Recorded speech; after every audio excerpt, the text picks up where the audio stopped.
Hi, it's Eden. Welcome to my channel. This is the follow-up video to my previous video on similarities between autism and OCPD. If you haven't yet, I encourage you to check out the first one as it has all some fantastic information in there. I should know, I made the video. This video will make more sense with that context, so I encourage you to check that out first and then return to this video when you're ready. So, now that we've got that out of the way, let's get into part 2, the differences between autism and OCPD. The first difference between OCPD and autism is the investment in interests. People with OCPD don't tend to hold the same level of intensity with an interest as a person with autism. With OCPD, we will tend to deep dive into a topic, and this can happen over a few hours, it can happen over a few days, and if it's interesting enough, a few weeks. But once we have felt like we've learned enough, then we will generally just drop the topic and we will move on to a different topic, something else that we find is interesting. Whereas with autism, the interest tends to be over a much longer period of time. It doesn't have to be a niche interest. It can be a general interest. Like, for example, my partner, he is very interested in technology and he's interested in all facets of technology. He's learned a lot about mobile phones. He's learned a lot about the internet and how to get good internet speeds. He's learned a lot about his computer. His computer is his baby. He loves his computer. He's learned so much over the course of his life about technology and games too. He loves games as well. Whereas myself, I know a lot, but I know a lot about either some really random topics, and they will be very niche, and I won't really know much beyond outside of what I had researched at the time. I know a lot about cameras. I know a lot about creating lighting and mood lighting in a setting to make a video look nice, obviously. I know a lot about how to light somebody's face if they're wearing glasses. I know about lawn care. I know how to core a lawn to be able to aerate it properly for grass to grow. I know all these really weird, interesting tidbits of information, but if you asked me, well, what's the best camera to buy if I want to shoot a YouTube video, beyond me saying, well, I looked into a lot of cameras back in 2020 and I found that these were the best cameras, I don't know beyond that. I don't know any of the new cameras that are out nowadays that you could recommend as a fantastic camera to use for a video. I don't know any of that. And that's because after I was done buying all of my cameras and my equipment, I just went, well, I'm just going to go ahead and drop at that topic and move on. Next difference is the difference in emotional outbursts. I like using the term emotional outbursts because I believe that saying the term meltdown can kind of apply in lots of different situations. I like using the term emotionally dysregulated as well, as this is a term that you can use to describe somebody who is just not able to connect their emotional storm in their head to their mouth to be able to properly explain and express how they're currently feeling. Emotional outbursts with OCPD are connected to things like loss of control in a situation, perfectionism, things being out of order or touched, or just the general trying to hold in the storm that we're feeling and then finding a quiet place to just kind of vomit it all out.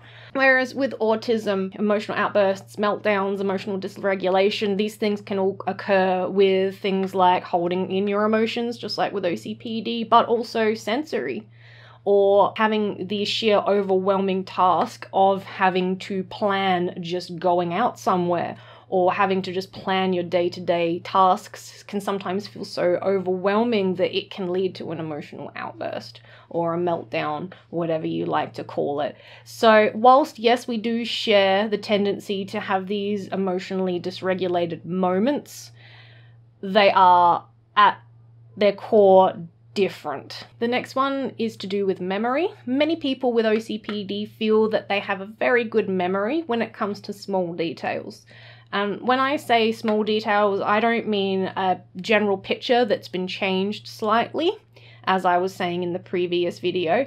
I mean little details like dates. I mean little details like birthdays, little details like appointments, phone numbers, these sorts of little details that a general neurotypical person would be able to easily remember. And many people with OCPD have very good memory for these sorts of little details, because even though they seem small, to them, they're a part of the bigger picture, so it's easier for them to be able to remember and conjure these things. Even things like where our friends go, where our friends go when we don't see them, no, where our friends work, for instance, what they do for a job, what kind of things they like doing outside of a job.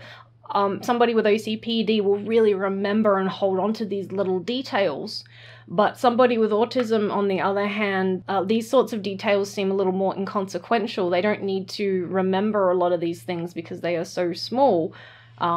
Somebody with autism may not have such a good memory when trying to remember somebody's birthday, when trying to remember where their friend works, or what they do for a job, or a phone number. These little details is a lot harder for somebody with autism to just remember. The next one is visualization.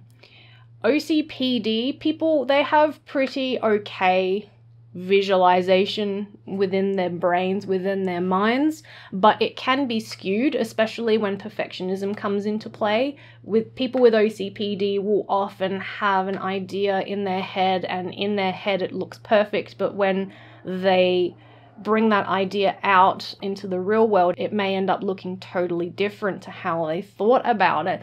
And then there's that disconnect, because perfectionism comes in and they go, well, it's not living up to the high expectations that I had in my brain. And that can cause a lot of stress and anxiety. With that visualization component, however, people with autism are very visual. They have very strong internal visualization. This is why a lot of people with autism are so great at engaging in imaginative play, especially with young kids, because they have such a strong visualization, internal visualization. It's just, it's really, really cool. Like, I will watch my partner play with our kids, and I will often just sit back in awe of just how strong his visualization is and how easy it is for him to engage with young children and play with them. Whereas for me, I just sort of go, it's a lot harder for me to be able to do that and make that connection, you know. So I tend to not. I don't tend to have that childlike whimsy that my partner has when engaging with kids. So it's such a cool skill. It's really, really cool to watch. It's so cool to watch. And in a lot of ways, I'm envious, actually, that he has this behavior, that he can do this and I can't. But, you know, well, you know, the dice roll where they roll. So the next one is task realignment. With OCPD, when they get knocked off task, it's pretty easy for us to be able to focus back in on what we were doing. It's pretty easy to go, oh, yep, I know where I left off. I can just keep going from there. But with autism, it's a lot harder if they get knocked off task for them to be able to sit down and go, yep, I know exactly where I left off. I can pick up that thought process that I was having before, and I can just keep rolling with it. It's a lot harder for them to be able to do that. It's also a lot harder when it comes to task alignment or just focusing down on a task. It's a lot harder for somebody with autism to focus on a task, whether it be because there are a lot of external stimuli at play, or there might be a lot of ideas that need to be processed. The next one is perfectionism. OCPD fixates on perfection, and that often leads to task incompletion. Whereas with autism, there is that level of perfectionism, but if you give somebody with autism a task, they will power through it to completion, and it will be more or less perfect because the attention to detail is there, because no errors were made in the work, or if they were made in the work, they were revised and then corrected. But with OCPD, because there is such a disconnect between the idea of perfection, the idea of in their brain versus the idea that's out in front of them, it really kind of muddies the waters there, and we start really doubting ourselves. We start thinking that if we can't do this and we can't bring this out and it's not perfect, then why are we even doing the task to begin with? So we'll often abandon the task. Sometimes we'll start again, more often than not, but most of the time, especially if we feel like we have failed in achieving our own high expectations, we will often feel like we can't start the task again. So it takes a lot for us to have to push through that wall to be able to either attempt the task again or even just complete the task to begin with. For example, this is my second attempt to make this video, and that's because the first attempt, while it was good, I didn't feel like it was comprehensive enough. And it's taken me a lot of work today to sit down, reevaluate all the points that I have, add more to the points, remove some points that I felt weren't either necessary or correct, and then sit down and redo this video again, redo both this series again. And I think that's because I didn't feel like it was perfect enough. I want this video to be as accurate as possible, but I also know that not everybody is going to agree with me when I put forward these points. So because I have this idea in my head of how perfect this video is going to be, and then I actually sit down and do the video, it brings me a lot of anxiety because it's just not the same as what's in my head. And I have this for a lot, if not everything that I do. I always have a picture in my head of what it's going to look like, and then I do it. And then I go, oh, that's nothing like how I pictured it. But instead of accepting the uniqueness, I will often just bin the task altogether. So perfectionism is such a huge deal when it comes to OCPD. I will be making more videos on perfectionism, and perfectionism as well is a behavior that you see in other disorders as well. So it's something that I do really want to talk about more, because I think a lot of people have this level of unhealthy perfectionism within their lives. In particular though, with OCPD, we don't see it as perfection, we see it as a high expectation. And it's very easy for us to set the bar so high that we can't actually get to it. We can't achieve that expectation. And then we fall short of ourselves and we feel bad, and then we fall into a depression, and oh, it's terrible. But I'll do another video on perfectionism another day. Let's get back to the list. The next difference between OCPD and autism is OCPD, or people with OCPD, have a tendency to prioritize work over leisure. We are known for putting way too many hours in at our job. We will push aside and just kind of discard our family issues. We will push aside leisurely activities, fun activities, because we want to focus on work. We want to focus on output. We want to focus on doing a good job. And this can really impact on our lives, because if we're focusing so much on work, we're missing out on all the good stuff. We're missing out on so many things in our lives that would make us happy, that would give us pleasure, that would hold our interest, like our hobbies and things like that. So I will often prioritize work over my hobbies. I will prioritize making videos and editing over spending time with my kids. And that's awful. I should be prioritizing my family, or I should be prioritizing however I want to prioritize. Thanks very much. But it's not very good for my kids. It's not good for them to see me at my computer all the time, when I should be engaging with them a little more and having more fun with them and enjoying them while they're so young, because they are only little. Whereas with autism, I feel that unless it's directly linked to an interest of theirs, many people with autism know where the line is. Many people with autism understand work ends at the end of their work day. Work doesn't end when they say so. So I feel that with OCPD, it is more of a hindrance to us. We don't really know where the line is, and it's very easy for us to just prioritize something that we don't think is that much fun over something that we should be actually focusing more on, like our friends, our family, our social connections, and our hobbies, fun stuff, essentially. The next one is social isolation. People with OCPD and people with autism do tend to socially isolate, but it is for different reasons. People with OCPD often feel like nobody is good enough for their friendship, that they have such high standards when it comes to friends, when it comes to relationships, when it comes to family expectations, that it is just too hard for other people to be able to achieve and meet those high standards. And so because of that, they will often self-isolate and cut themselves off from the people that they had previously made friends with. It's not uncommon for people with OCPD to just not have friends, and that's because they just can't live up to our expectations, or at least we feel that they can't live up to our expectations. But on the flip side of that, sometimes with OCPD, especially if it's internalized and it's more our view of our contribution to the world, sometimes we cut off friendships not because they're not good enough, but because we're not good enough for them. We are not good friends. We don't stay in contact enough. We don't call enough. We don't buy awesome birthday presents for them. We're just not good friends. And because we're not good friends, we don't deserve the friendship. We're just not good enough. And that too is really damning, because we're missing out on so many awesome things out there because we just don't feel like we're good enough to be able to contribute and have those social connections. And so we'll cut ourselves off because it's just easier that way. It's just easier for us to be alone. And that sucks as well, because it's not nice to feel lonely.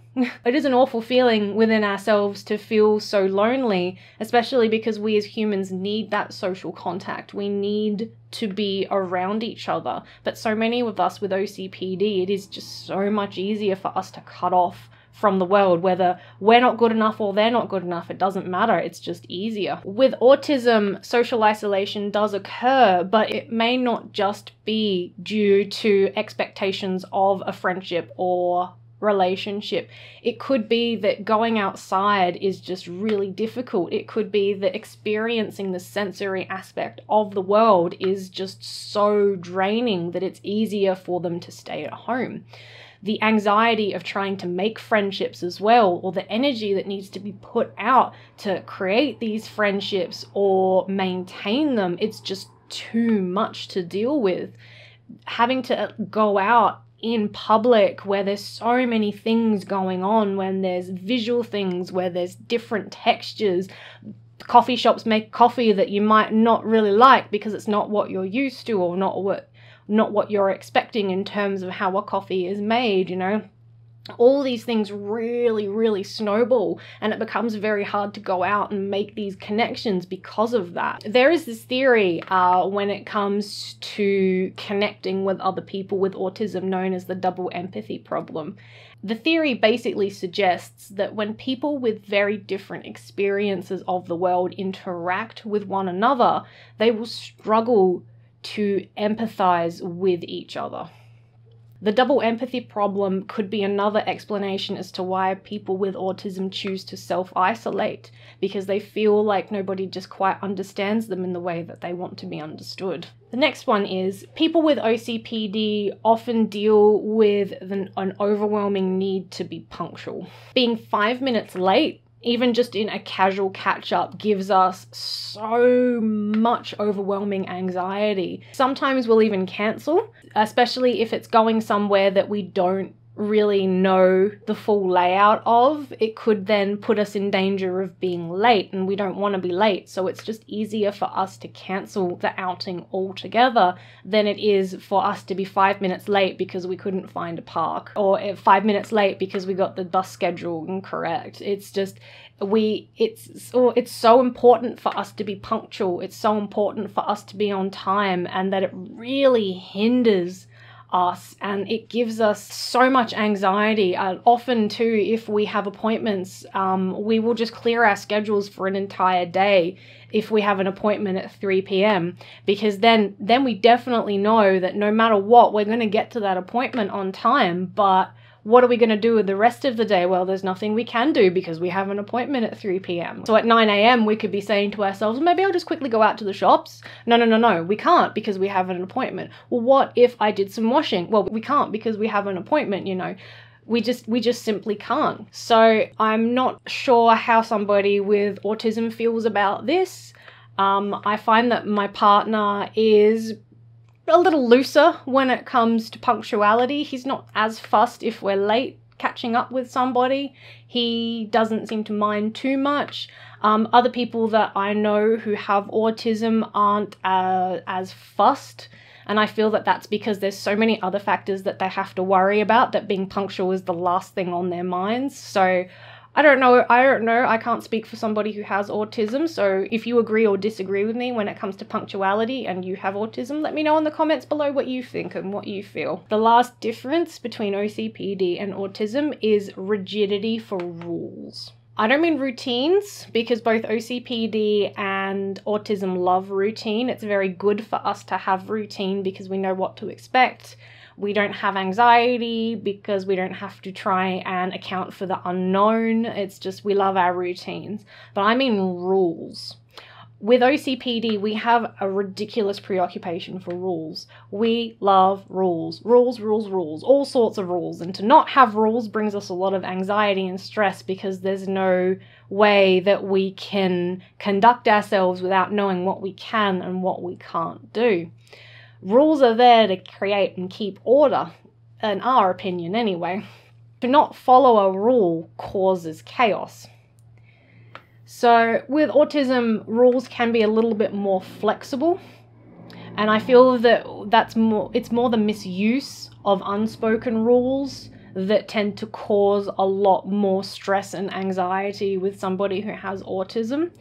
With OCPD, so for myself, for instance, if I see somebody breaking the road rules when I'm driving, it brings me so much anger. Oh, you can probably see it on my face just how angry I am thinking about it. So that brings me a lot of frustration. It brings me a lot of anger and frustration because people are not following rules. The rules are there for a reason, guys. Just follow the damn rules. Whereas my partner, for example, he may get a little bit frustrated and he'll be like, it's a bit stupid. And then he'll continue on his way and realign and, focus back on what the task is at hand.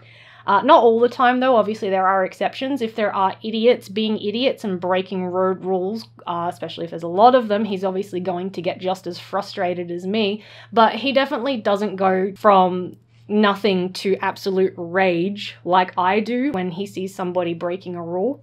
However, in a situation where he is boarding the train, where he's hopping on the train to go to work, or he's hopping on the bus to go somewhere and somebody cuts in front of him, he gets very, very upset when these things happen. Whereas if somebody cuts in front of me, I get pretty upset, but I just, okay, whatever. And that's likely because it's more of a morality rule. People with OCPD can be very rigid when it comes to their own morality rules.